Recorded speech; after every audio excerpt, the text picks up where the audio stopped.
Bismillahirrahmanirrahim. Assalamualaikum warahmatullahi wabarakatuh. Alhamdulillah, nahmaduhu wa nasta'inuhu wa nastaghfiruhu wa nastahdihi wa natawakkalu alaih wa na'udzu billahi ta'ala min syururi anfusina wa min sayyiati a'malina. May yahdihillah فلا مضل له ومن يضلل فلا هادي له ومن لم يجعل الله له نورا فما له من نور. أشهد أن لا إله إلا الله وأشهد أن محمد رسول الله. اللهم صل وسلم وبارك على نبينا محمد وعلى آله وصحبه ومن تبعهم إلى يوم القيامة. أما بعد. Alhamdulillah, marilah kita senantiasa tidak henti-hentinya memanjatkan puji syukur kehadirat Allah Ta'ala atas segala limpah karena nikmatnya. Mudah-mudahan dengan setiap kesyukuran kita, Allah Ta'ala semakin tambahkan, semakin disempurnakan nikmat yang sudah diberikan kepada kita, serta senantiasa diberikan ampunannya, kasih sayangnya, rahmatnya, hidayahnya, dan senantiasa kita dipelihara, dilindungi, dijaga dari berbagai macam musibah, fitnah, bencana, sehinggalah kita bertemu dengan Allah dalam keadaan husnul khatimah. Amin ya rabbal alamin. Alhamdulillah, kita dipertemukan kembali dan kita lanjutkan pelajaran kita. Pada pertemuan sebelumnya kita berkisah tentang seorang ahli ibadah yang sangat luar biasa dari kalangan Bani Israel dahulu, yang namanya Jurayj. Masih ingat kisah Jurayj itu? Jurayj ini seorang ahli ibadah yang luar biasa, yang mengagumkan gitu. Dan dikisahkan oleh Nabi sallallahu alaihi wasallam dalam hadis sahihnya. Lalu di saat sedang beribadah yang luar biasa itu, datang ibunya ke mihrabnya, ke tempat salatnya, jauh-jauh datang, kemudian memanggil Jurayj, Jurayj. Dan ternyata Jurayj sedang sholat, dan dalam sholatnya itu dia ragu menjawab panggilan ibunya atau meneruskan sholatnya. Lalu dia pilih meneruskan sholatnya, sehingga ibunya kembali dan dalam keadaan kecewa. Kali kedua lagi, besoknya lagi, ibunya datang lagi, manggil-manggil lagi, Jurayj, Jurayj, ini ibumu, jawablah panggilan ibumu. Tapi Jurayj sedang sholat dan dia ragu, ya Allah, sholatku atau ibuku. Tapi dia pilih untuk melanjutkan sholatnya. Pulanglah ibunya dalam keadaan yang kecewa. Kali ketiga datang lagi, manggil-manggil lagi, Jurid sedang sholat, lalu kemudian dia masih tetap memilih untuk sholatnya. Sampailah ibunya terucap kalimat yang kesal, kalimat yang jengkel itu, Allahumma la tumithu hatta turiyahul mumisat, katanya. Ya Allah, janganlah engkau matikan dia sebelum dia melihat wajah orang pelacur. Artinya ibunya orang wanita mulia saja dia tidak pedulikan. Ya sudah, lihat saja wanita yang rusak, pelacur, begitulah. Nah, di akhir kisah itu Jurej difitnah oleh seorang pelacur. Jadi pelacur ini berkomplot dengan orang-orang yang durhaka di kampung itu, di wilayah itu. Jadi untuk menggoda Jurej bukan hal yang susah, kata pelacur itu, karena dia sudah banyak pengalaman. Dan pelacur itu kemudian dibayar untuk menggoda Jurej ini. Tapi ternyata Jurej tidak tergoda. Jurej dirayu-rayu dengan suara-suara enggak bergeming, kemudian dinampakkan segala macam, tapi Jurej tidak terikat sedikit pun. Lalu kemudian pelacur ini sudah berapa lama putus asa. Lalu kemudian pelacur ini mendatangi pengembala kambing, berhubungan dengan pengembala kambing itu, sampailah kemudian hamil. Dan ketika melahirkan, pelacur ini memberitahu kepada komplotan orang-orang jahat itu, nih hasil hubungan saya dengan Jurej. Marahlah penduduk dan digerakkan untuk menghancurkan tempat peribadatannya Jurej itu. Kemudian Jurej dipukuli, kemudian dirobohkan semua, sampai rata dengan tanah. Kemudian Jurej bertanya, ada apa?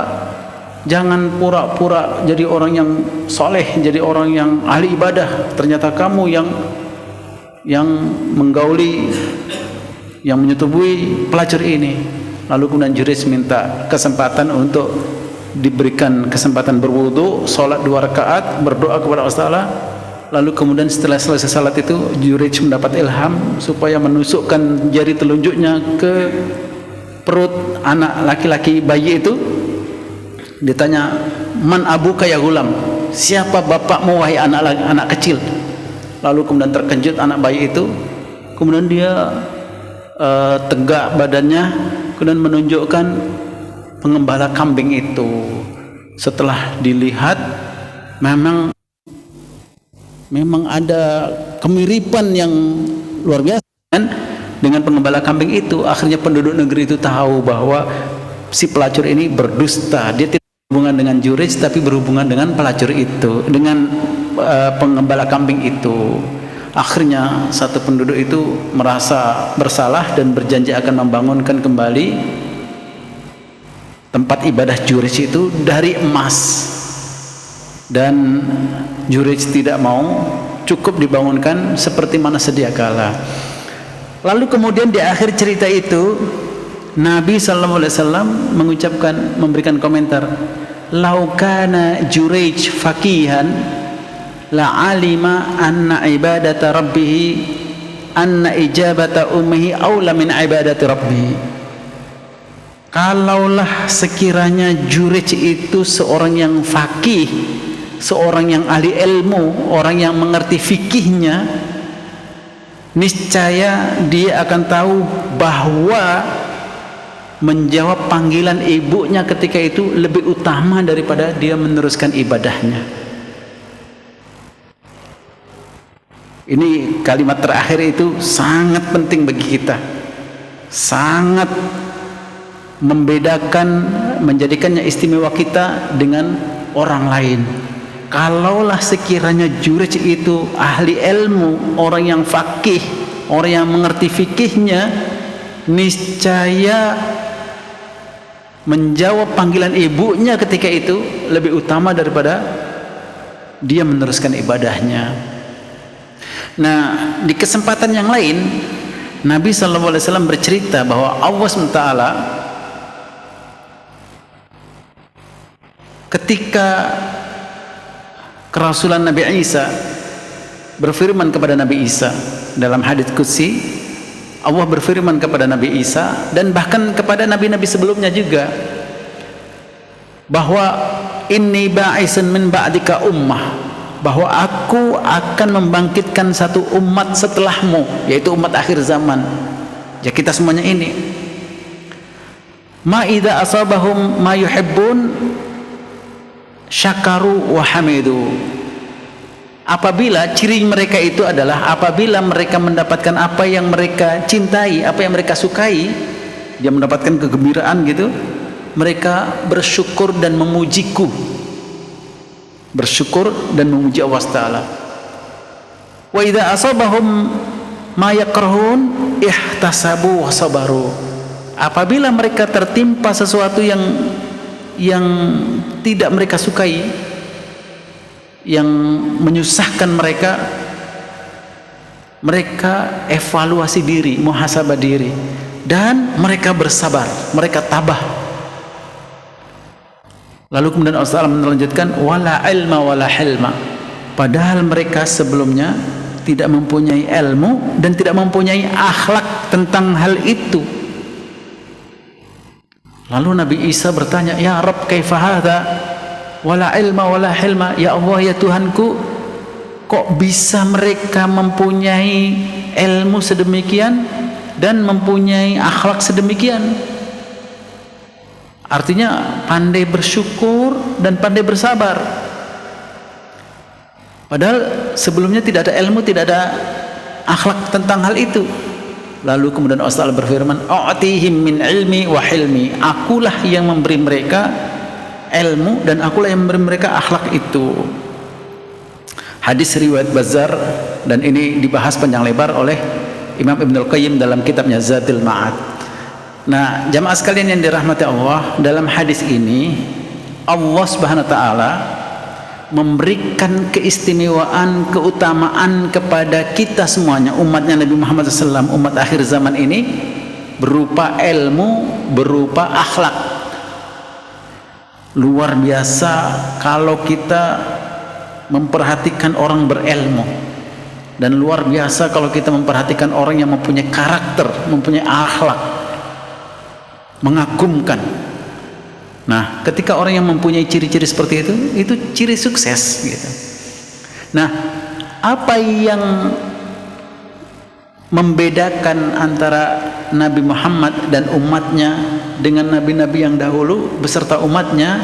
Nabi-nabi yang dahulu beserta umatnya, kalau ditanya tentang ibadah mereka, jangan tanya, luar biasa ibadahnya, komitmennya, iltizamnya luar biasa. Tetapi kebanyakan mereka tidak didasari ilmu gitu.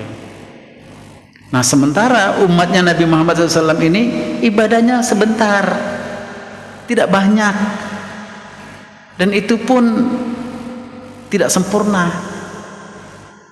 Tapi karena dijalankannya dengan ilmu, mereka memiliki ilmu itu, maka jauh sekali bedanya pahala yang didapat oleh umat ini dibanding dengan umat yang sebelumnya. Maka Nabi Sallallahu Alaihi Wasallam mengajarkan kepada kita tentang ilmu semuanya, dalam ibadah, dalam muamalah, dalam ghairu mahdoh dan mahdoh, dan semuanya, yang semua itu tertuang di dalam Al-Quran dan dalam sunnah Nabi Sallallahu Alaihi Wasallam. Maka apa yang diwariskan oleh Nabi SAW kepada kita semuanya berupa Quran, berupa sunnah, itu sejatinya adalah ilmu yang melimpah-limpah, dan itulah yang membedakan kita dengan umat yang dahulu. Maka yang diajarkan oleh Nabi SAW contohnya dalam hal salat, ketika seseorang itu sedang melakukan salat, maka dia sedang menjalankan perintah Allah Ta'ala. Di waktu yang sama, ketika ada seorang ibu, orang tua, baik itu ayah ataupun ibu, apalagi kalau ibu yang sedang ada keperluan dengan kita untuk berbakti kepada orang tua, itu juga perintah Allah. Salat perintah Allah, berbakti kepada kedua orang tua juga perintah Allah. Tapi yang Nabi SAW ajarkan adalah memenuhi keperluan orang tua, menjawab panggilan ibu ketika itu lebih utama, lebih didahulukan. Karena sholat bisa diqadha, bisa diganti, bisa ditunda ke waktu setelah itu. Ada waktu space, waktu yang cukup untuk sholat itu. Apalagi kalau itu sholat sunat gitu. Nah, begitu juga dengan ketika seseorang sedang sholat, lalu kemudian ada keadaan darurat. Contohnya, sedang sholat, dia melihat orang buta berjalan menuju ke satu arah yang dia tahu bahwa arah itu sedang digali lubang yang dalam, yang bawahnya itu sedang terisi besi, batu, segala macam, yang kalau dia terperosok nyawa taruhannya. Maka ketika itu membatalkan salat bagi orang ini lebih utama karena menyelamatkan nyawa. Jadi dalam agama ada 5 hal darurat yang kita diperintahkan oleh Allah Ta'ala, oleh agama ini untuk menjaganya. Yang pertama, hifdzuddin, menjaga agama. Kalau agama ini sudah terancam, semua orang Islam wajib tampil ke depan untuk menyelamatkan agama ini. Jangan sampai agama ini terhenti atau kemudian ada yang ingin merusakkannya, menghancurkannya, menghadangnya. Maka semua harus tampil ke depan. Yang kedua yang diperintahkan oleh agama untuk semuanya kita menjaganya adalah hifdzun nafs, menjaga nyawa. Jangan sampai ada satu nyawa pun yang terzalimi, yang teraniaya, tidak mendapatkan pembelaan. Itu perintah agama. Allah SWT yang memerintahkan itu.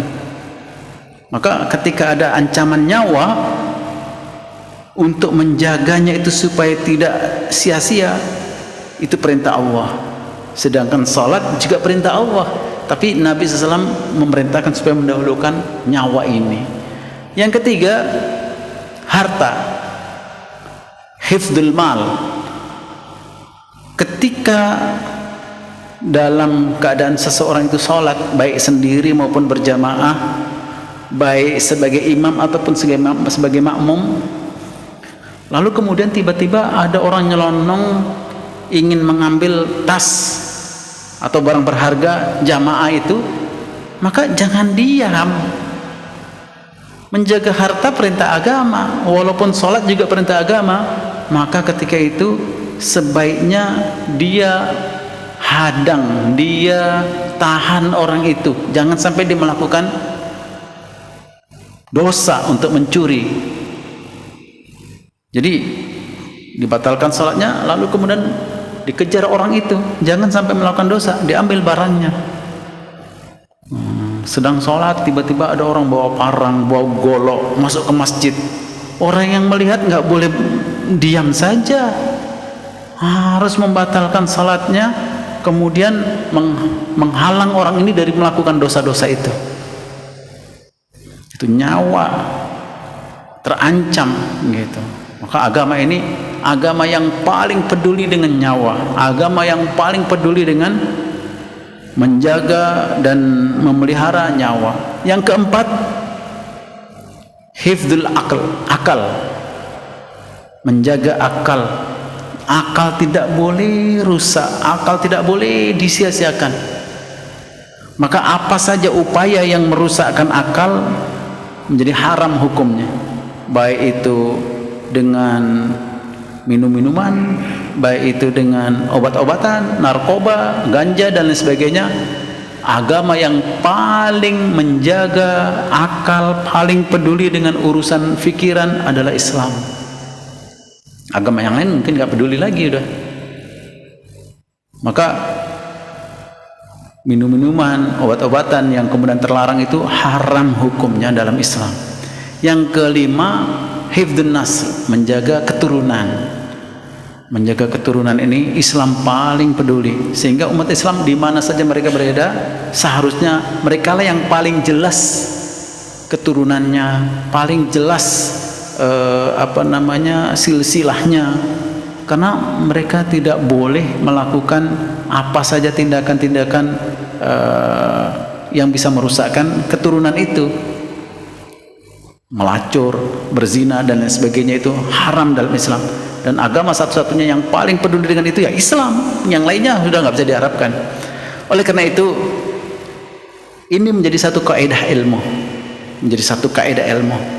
ketika ada 5 hal sedang terancam, lalu kemudian kita sedang sholat sekalipun, sholat boleh dibatalkan seketika itu. Selain yang 5 ini, maka sholat tidak boleh dibatalkan. Nah, bagaimana kita tahu seperti itu? Nabi SAW ajarkan kepada kita. Maka dulu dalam hal-hal mubtilatus sholah, perkara-perkara yang membatalkan sholat, ada juga perkara-perkara yang dibolehkan dalam sholat, ada juga perkara-perkara yang dimakruhkan dalam sholat.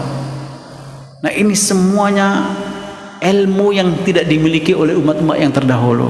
Maka sebagai umatnya Nabi Muhammad SAW, kita ya harus belajar, harus membekali diri dengan ilmu itu, karena itulah yang menjadikan ibadah kita menjadi istimewa, menjadi utama, menjadi lebih besar pahalanya, walaupun sebentar, walaupun sedikit ibadah yang kita lakukan itu, tapi karena menepati ilmu yang diinginkan, yang diridhoi oleh Allah Ta'ala, menjadi mendapat balasan pahala yang melimpah-limpah. Nah, bagaimana kita bisa menepati apa yang diridhoi oleh Allah Ta'ala itu? Ya, tidak ada jalan lain kecuali kita mencontoh, mentaati apa yang diajarkan oleh Rasulullah SAW. Maka ketika seseorang sedang sholat seperti itu, sedang khusyuk-khusyuknya, lalu kemudian mendengar anaknya di rumah berteriak minta tolong, menjerit-jerit, oh enggak boleh diteruskan sholat itu. Kita khawatir itu nyawa yang terancam. Kalau kita sedang sholat lalu kemudian tiba-tiba ada kebakaran di pojok rumah kita, oh enggak boleh kita teruskan sholat itu. Kita selamatkan dulu, jangan sampai ada nyawa yang hilang karena kebakaran atau harta bahkan.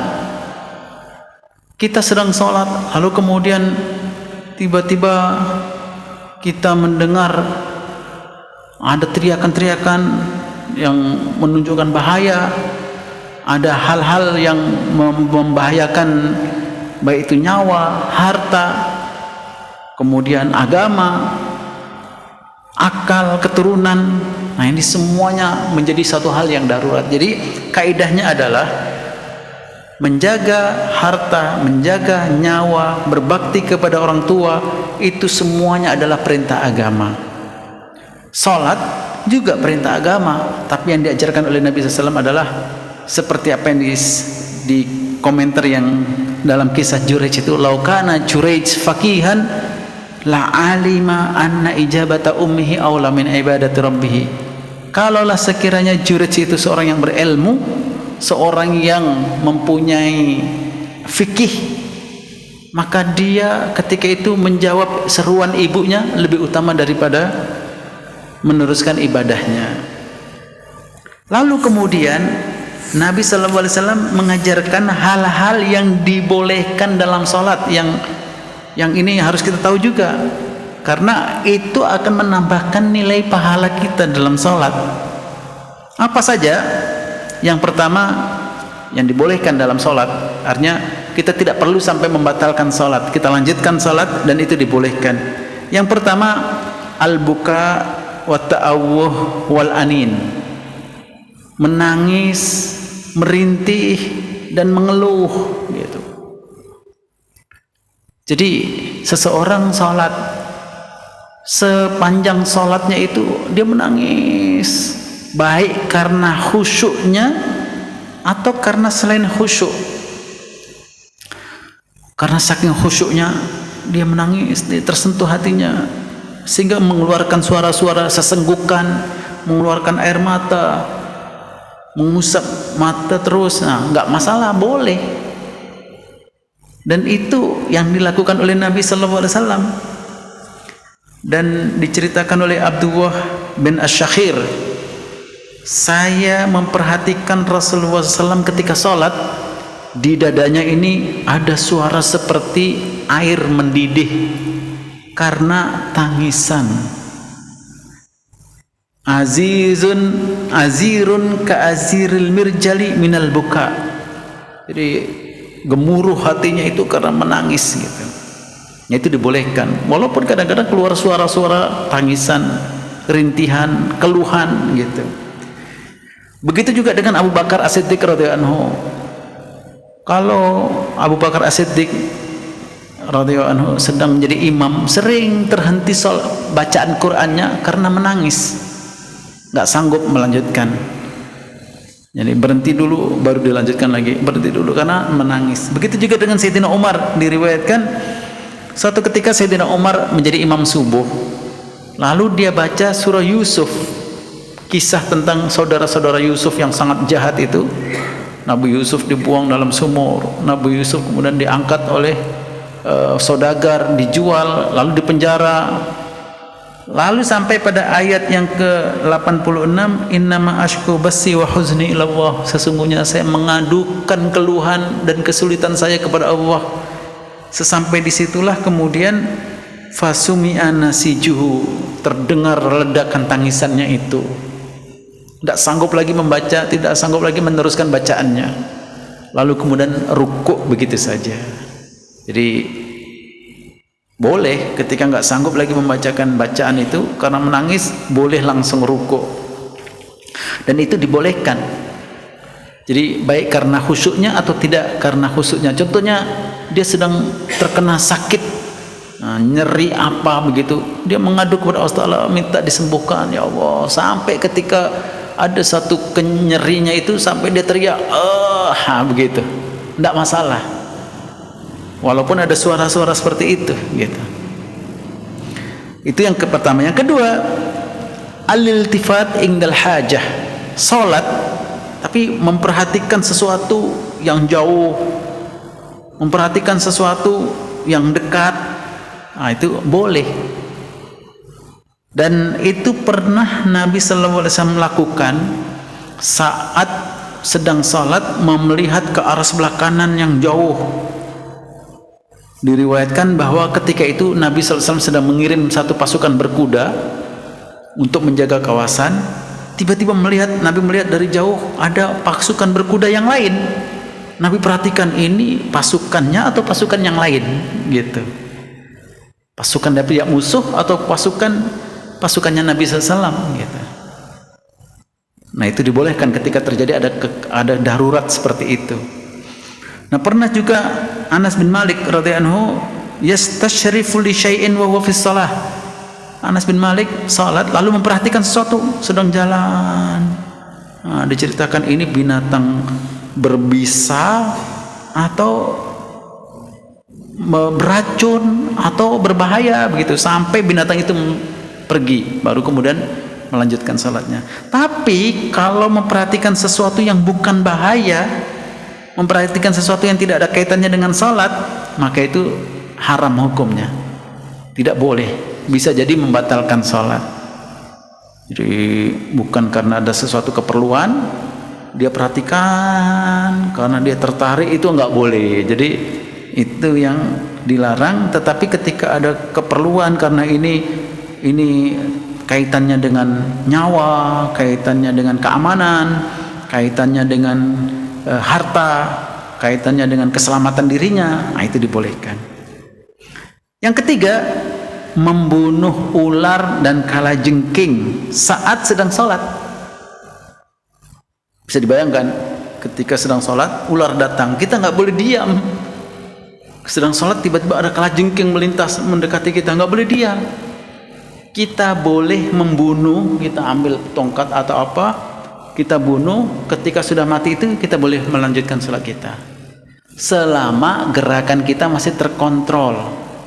Artinya kita bisa melakukannya dengan terkontrol. Tapi kalau sudah tidak terkontrol, sampai lompat sana lompat sini, sampai membelakangi kiblat dan lain sebagainya, maka sebaiknya salat dibatalkan. Tapi kalau bisa mengendalikan diri kita, terus masih menghadap kiblat dan masih ingat bilangan rakaat, teruskan saja salat.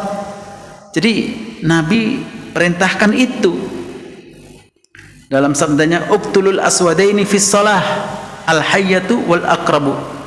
Bunuhlah dua binatang hitam walaupun sedang dalam keadaan salat, yaitu ular dan kalajengking.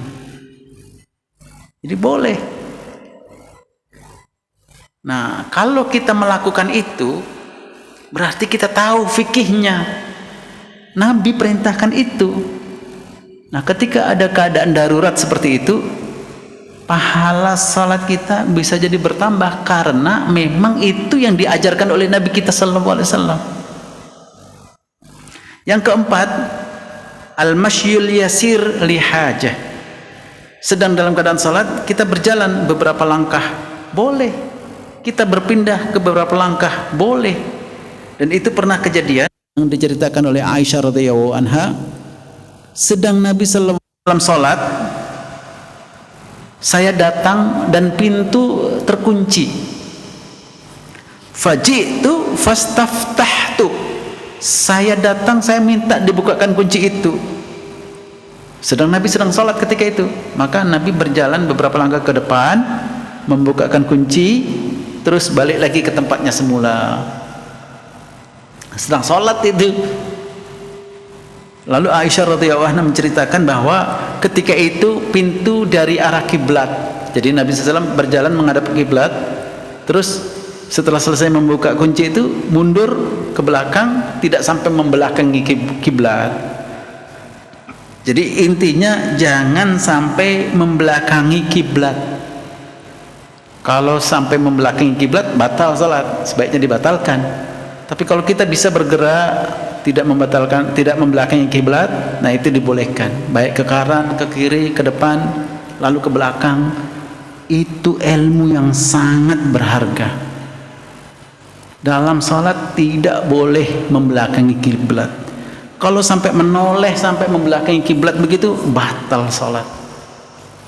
Yang kelima, menggendong anak kecil dalam salat.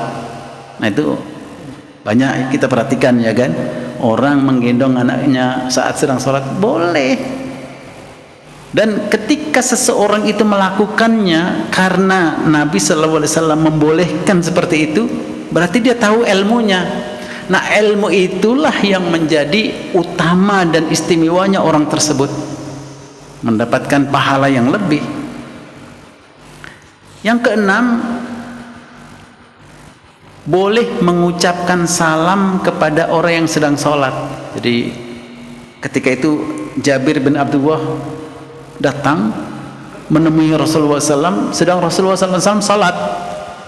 Lalu Jabir mengucapkan Assalamualaikum. Nah, Nabi SAW tidak menjawab, tapi cukup mengangkat tangan begitu saja, menunjukkan jawaban itu. Nah itu dibolehkan. Dan Nabi SAW mengatakan, saya tidak menjawab salammu tadi karena sedang salat, tapi saya menjawab dengan isyarat. Nah itu berarti dibolehkan gitu. Itu yang keenam. Yang ketujuh, at-tasbih wa tasfiq. Ketika ada sesuatu bahaya, ada sesuatu peringatan, maka boleh dalam salat itu seseorang mengucapkan subhanallah. Subhanallah. Jadi dalam salat tidak boleh seseorang itu berkata-kata bahasa lain selain bahasa Arab. Dan untuk memberikan teguran kepada sesuatu atau memberitahu tentang bahaya sesuatu atau mengingatkan sesuatu, maka dia hanya boleh mengucapkan subhanallah. Jadi ketika ada imam salah gerakannya, maka makmum mengingatkan subhanallah. Nah, imam ingat itu. Jadi nggak boleh, salah itu, nggak boleh. Kalau ada ucapan selain bahasa Arab, batal sholatnya. Cukup dengan mengucapkan subhanallah. Nah, bagaimana dengan orang perempuan? Orang perempuan tidak mengucapkan subhanallah. Orang perempuan cukup dengan tasfiq. Nah, begitu saja. Sekali itu saja. gitu. Jadi bukan begitu juga, cukup dengan sekali itu saja. Kalau ada tepukan berarti kita faham, ada sesuatu peringatan ini. Nah, itu luar biasa kalau orang itu mengetahui bahwa itu yang diajarkan oleh Nabi Sallallahu Alaihi Wasallam, sehingga semuanya mengerti, semuanya bisa memahami apa yang terjadi ketika itu. Yang kedelapan, al-fathu alal imam. Makmum ketika mendengar bacaan imam, bacaan Qur'annya itu ada yang perlu dibetulkan, boleh makmum membetulkan bacaan imam itu. Nah, itu biasa kita dengar ya, biasa kita saksikan itu kan. Dan itu luar biasa, Nabi menginginkan seperti itu. Nah, pernah Nabi SAW menjadi imam, lalu bacaannya ada yang tersilap, tersasul. Kemudian begitu selesai sholat, Nabi SAW menoleh ke belakang, ternyata ada Sayyidina Umar. Nabi bertanya, asyahidta ma'ana, apakah kamu tadi sholat bersama kami? Sayyidina Umar menjawab, na'am, iya. Fama mana'aka an taftah alayya, kenapa kamu tidak membetulkan bacaan saya tadi? Gitu. Hadis riwayat Abu Dawud dan yang lainnya dengan orang-orang yang bisa dipercaya, hadis sahih. Jadi Nabi menginginkan ketika imam itu ada yang tersalah dalam bacaan Quran, makmum ini ikut membetulkan gitu. Nah, kalau itu terjadi, wow, luar biasa, pemandangan itu mengagumkan gitu. Nah, sholat yang seperti itu Allah berikan pahala, satu jamaah itu semuanya mendapatkan pahala lebih. Yang kesembilan, mengucapkan alhamdulillah ketika seseorang itu sedang bersin. Orang yang sedang sholat itu bersin. Nah, itu pernah diceritakan oleh Rifa'ah bin Rafi'. Saya sholat di belakang Rasulullah SAW, lalu saya bersin. Saya mengucapkan alhamdulillahi hamdan katsiran thayyiban mubarakan fihi kama yuhibbu rabbuna wa yarda. Setelah selesai salat, Nabi sallallahu alaihi wasallam bertanya, manil mutakallim fi shalah? Siapa tadi yang berbicara dalam salat? Karena Nabi mendengar ada orang mengucapkan itu. Tidak ada siapa berani menjawab pertanyaan Nabi itu. Sampai yang kedua, Nabi bertanya sekali lagi, siapa yang berkata-kata tadi dalam salat? Tidak ada siapa yang berani menjawab. Yang ketiga, Nabi bertanya lagi, siapa tadi yang berkata-kata dalam salat? Kemudian Rifa'ah mengangkat tangan, ana ya Rasulullah, saya yang berkata-kata tadi ya Rasulullah, begitu. Lalu apa jawaban Nabi SAW? Walladzi nafsu Muhammadin biyadihi, demi Allah yang jiwa Muhammad berada di tangannya, saya saksikan ada 30 lebih malaikat-malaikat berebut-rebut menulis indahnya kalimat itu untuk disampaikan kepada Allah. Malaikat kagum dengan kalimat itu dan ingin menyampaikan kalimat itu kepada Allah Ta'ala. Artinya Nabi tidak melarang, bahkan Nabi memuji gitu. Jadi boleh ketika sedang bersin itu dia mengucapkan alhamdulillah atau alhamdulillah hamdan thayyiban mubarakan fihi kama yuhibbu rabbuna wa yarda, seperti yang panjang itu boleh juga, tapi jangan terlalu keras. Kalau terlalu keras mengganggu jamaah yang lainnya. Nah, kalau sholat sendirian boleh gitu. Yang ke-10, ke-11 dan seterusnya ini membaca Al-Quran, membaca mushaf saat sedang sholat. Nah, yang dibolehkan itu adalah sholat sunat seperti sholat Ramadan itu taraweh, seperti sholat tahajud, seperti sholat witir. Nah, boleh karena kita mau bacaan panjang-panjang gitu, membawa mushaf boleh. Tapi kalau itu sholat wajib tidak dianjurkan. Yang ke-13 ini panjang nih.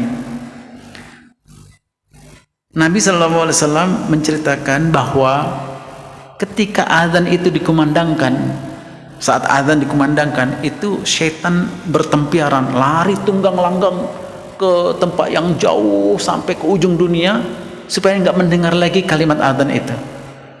Tapi begitu selesai azan datang lagi. Ketika qomat dikumandangkan, lari lagi sekencang-kencangnya, merasa kepanasan, kebakaran. Kemudian begitu selesai qomat, balik lagi. Lalu kemudian ketika sholat sudah mulai ditegakkan, setan mulai mengganggulah orang-orang yang sholat itu. Diiming-imingi ini, diingatkan itu, diingatkan ini, sampai orang itu terlupa sudah berapa rakaat sholatnya. Setan itu mengatakan, uzur kada, uzkur kada, ingat ini, ingat itu, kamu tadi lupa, kamu letak itu di sini, di situ. Barulah kemudian orang itu sampai terlupa sholatnya. Nah, Nabi SAW menganjurkan kalau seseorang sudah sampai terlupa bilangan rakaat sholat, maka dia pilihlah yang yakin dari rakaat itu, lalu kemudian disempurnakan sholatnya. Sampai di penghujung sholat, di tahiyat akhir sebelum salam itu, hendaklah dia sujud 2 kali. Apa namanya? Sujud apa? Sujud sahwi. Jadi sujud sahwi itu yang tadinya setan itu menari-nari, riang gembira karena berhasil menjadikan orang itu pahalanya 0 gitu ya, menjadikan orang itu tidak dapat pahala apa-apa. Kemudian ketika dia tahu cara yang diajarkan oleh Nabi SAW, yaitu sujud sahwi 2 kali itu, maka setan itu tiba-tiba terpelanting, kemudian menjerit, menangis, karena dia saksikan orang yang sedang sholat yang lupa tadi itu dimaafkan oleh Allah Ta'ala, lalu kemudian dijadikan sempurna pahalanya, dapat pahala sempurna. Kemudian dia nampak pahala itu mengucur deras, kemudian dia disiapkan surga. Sementara setan itu dosanya bertambah-tambah karena mengganggu orang sholat tadi, dan dia dinampakkan dosa yang sekian banyak itu, lalu kemudian neraka juga di hadapannya, sehingga dia menjerit, dia merasa kepanasan, takut dan seterusnya itu. Maka orang yang tahu ilmunya adalah ketika dia terlupa bilangan rakaat salat itu, jangan batalkan salat. Nabi tidak pernah mengulang atau membatalkan salat. Tapi Nabi SAW teruskan, ambil yang yakin, 3 atau 4. Ambil 3 karena 3 itu pasti, 4 ragu, ambil yang pasti. 2 atau 3, ambil 2 karena yang 2 itu pasti, 3 itu ragu. Lalu kemudian disempurnakan. Kalau sekiranya, di mana hadisnya itu, kalau sekiranya sholat itu ternyata 5 rakaat, karena dia ambil bilangan yang kecilnya itu, maka rakaat yang kelima itu menjadi syafaat bagi dirinya, menghapus dosa-dosanya. Kalau sekiranya salat itu ternyata memang benar 4 rakaat, maka itu menjadi targhiman lisyaitan, menjadi penghinaan, menjadi pengkerdilan, menjadi melemahkan setan itu gitu. Karena apa? Karena orang ini tahu ilmunya. Jadi ada 13 pembahasan yang luar biasa, sehingga kita ketika tahu ilmunya itu nggak perlu membatalkan sholat, cukup dengan menambahkan bilangan rakaat yang mana kita yakin itu, terus kita sujud sahwi. Nah, hal itu pernah terjadi pada diri Rasulullah SAW. Jadi apa yang terjadi pada diri Rasulullah itu kemudian menjadi ilmu, menjadi syafaat, menjadi berkah bagi kita. Hadis yang diriwayatkan dari Abi Hurairah radhiyallahu anhu. Hadis ini riwayat Ahmad, Al-Bazzar dan Tabrani. Yaitu Abu Hurairah menceritakan, suatu ketika kami sholat asar berjamaah bersama Nabi SAW.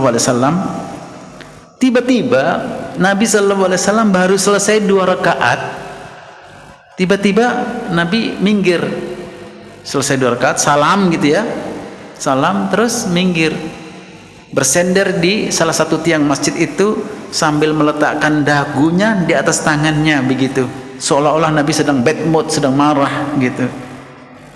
Lalu orang-orang pada bising gitu, kenapa ini sholat cuma 2 rakaat, Nabi sudah salam? Apakah Nabi lupa atau sholat sudah dikosor gitu? Dalam jamaah itu ada Sayyidina Abu Bakar, ada Sayyidina Umar, tapi nggak berani menegur Nabi, diam aja gitu.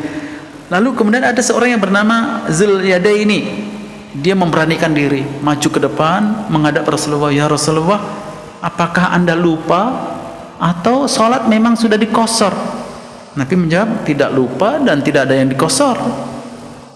Lalu Nabi bertanya kepada semua jamaah, apakah benar yang dikatakan Zulyadaini ini? Semua jamaah mengatakan, iya ya Rasulullah, anda baru 2 rakaat sudah salam. Apa yang dilakukan oleh Nabi SAW? Padahal sudah berbicara, padahal sudah terjadi macam-macam di situ. Nabi maju lagi ke depan, menambahkan 2 rakaat saja. Lalu kemudian di akhir tahiyat, Nabi SAW sebelum salam itu sujud 2 kali, namanya sujud sahwi, dan itu menjadi sempurna salat. Nah, dengan itulah Allah SWT ridho, Allah SWT kagum dengan hambanya itu. Oh, hambaku ini mengerti apa yang menjadi kemauanku gitu.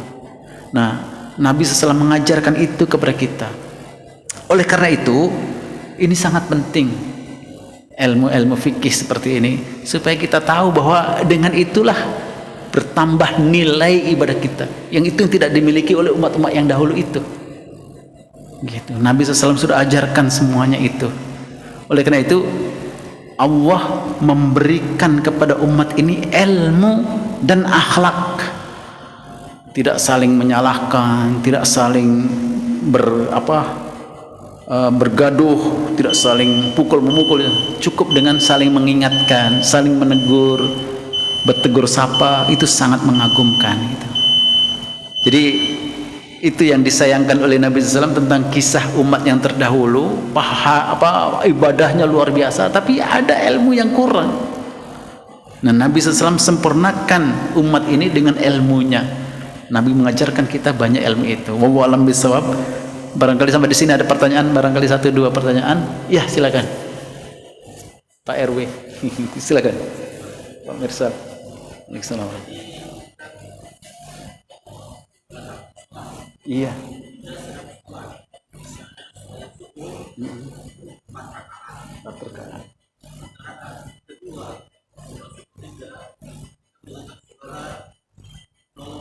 Iya.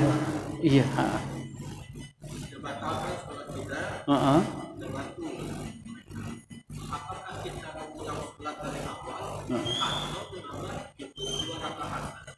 Nah, kalau itu kasusnya, maka kita mengulang dari awal,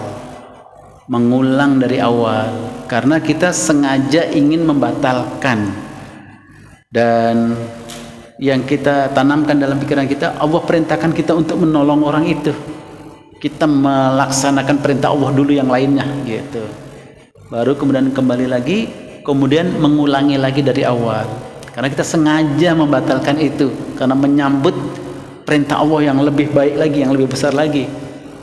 Berbeda dengan lupa tadi. Kalau lupa tadi nggak sengaja membatalkan gitu, nggak ada sengaja, tiba-tiba ada orang mengingatkan baru 2 rakaat. Nah, kita tinggal menambahkan 2 rakaat saja, tidak mengulangi sholatnya. Jadi disitulah ilmunya itu yang menjadikan berharganya seseorang itu ketika, oh begitu yang diajarkan oleh Nabi kita SAW. Oh, jadi mudah ya, ringan ya. Dan banyak lagi dalam Islam begitu. Contohnya orang sedang musafir, ada sholat qasar ya, sholat qasar atau sholat safar.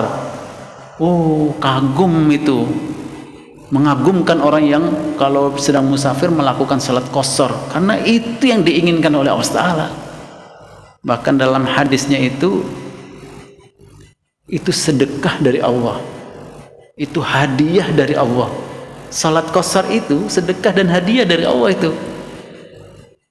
Jadi kalau kita melakukan itu, oh senang sekali Allah Ta'ala melihat hambanya sedang melakukan salat qasar. Begitu. Tapi ada lagi?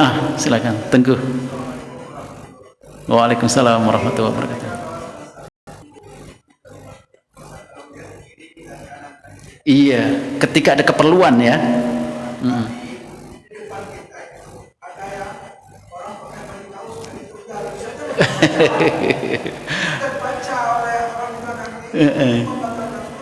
Nah, itu mengurangi pahala sholat.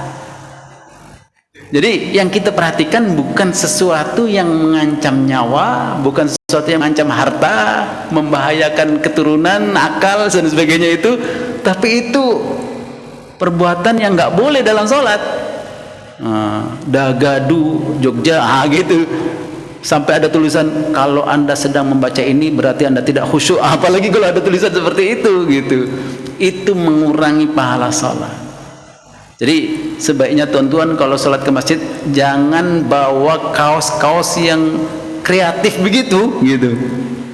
Jangan bawa kaos-kaos yang begitu, yang polos saja. Yang Nabi SAW selalu pakai itu warna putih atau warna lain yang polos gitu. Ini pertanyaan sekaligus mengingatkan kita ini. Tulisan macam-macam gitu, apalagi ada gambar-gambarnya, gambar perempuan lagi, aduh Masya Allah, mengganggu sekali. Ya silakan. Jadi doa yang diajarkan oleh Nabi SAW diantaranya adalah Subhana man la yanamu wa la yashu. Subhana man la yanamu wa la yashu. Dan kalau kita nggak tahu bacaannya itu, cukup dengan bacaan sujud seperti biasa. Kalau kita nggak baca juga nggak apa-apa, karena yang diminta oleh Allah itu sujudnya. Jadi ketika sujud Subhana man la yanamu wa la yasu. Ketika duduk tidak baca apa-apa, langsung sujud lagi Subhana man la yanamu wa la yasu. Duduk lagi baru kemudian salam. Assalamualaikum warahmatullahi. Assalamualaikum warahmatullahi. Kalau ada yang melakukan itu, wow, pujian. Ibaratnya orang Inggris mengatakan two thumbs up gitu. Hebat ini orang, mengerti caranya. Jadi kalau ada imam yang salah dalam melakukan sholat, ya jangan dimarahi. Justru itu menjadi keistimewaan pada orang-orang ketika itu kalau melakukan sujud sahwi. Wah, itu mengagumkan itu. Jadi kita selalu berusaha untuk meningkatkan kapasitas ilmu ini, karena itu yang menjadikan istimewanya umat ini dibanding dengan umat-umat yang dahulu. Sehebat apapun ibadah umat yang dahulu tetap tidak akan bisa mengalahkan pahala umat sekarang kalau didasari dengan ilmu itu. Wallahu a'lam bishawab. Kita lanjutkan lagi pada pertemuan kita yang akan datang. Kayaknya kita perlu membahas tentang sujud sahwi ini. Sujud sahwi, sujud tilawah, sujud syukur. Tiga-tiganya ini istimewa yang tidak diberikan kepada umat yang dahulu gitu. Sujud saja dah, sujud tilawah. Itu kita tutup dan tasbih kifarah. Subhanakallahumma wa bihamdika asyhadu an la ilaha illa anta astaghfiruka wa atubu ilaik. Assalamualaikum warahmatullahi wabarakatuh.